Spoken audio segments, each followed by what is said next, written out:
দিন শেষে আপনি একা আমিও একা। অতঃপর এই দুনিয়াতে অহংকার করে কি লাভ? আপনাদেরকে একটা জিনিস দেখায় তারা। এই দেখেন একটা লোক কিভাবে শুয়ে আছে। অতঃপর কি দেখলেন? আল্লাহ পাক রব্বুল আলামিন এর থেকেও কি আপনাকে খারাপ রাখছে?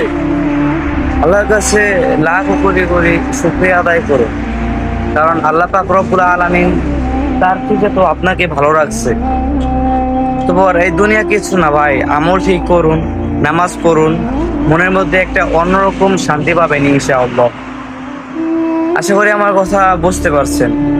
আমার এই ভিডিও বানানোর মূলত কাহিনী হলো, আমি আপনাদেরকে ওই ব্যক্তিকে দেখাতে চাচ্ছি।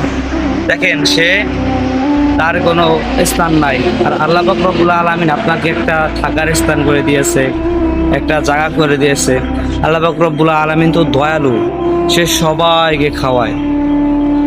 সমুদ্রের মাছ পিপিলিকা হইতে সব কিছুকে আল্লাহ পাক রব্বুল আলামিন খাওয়ায়।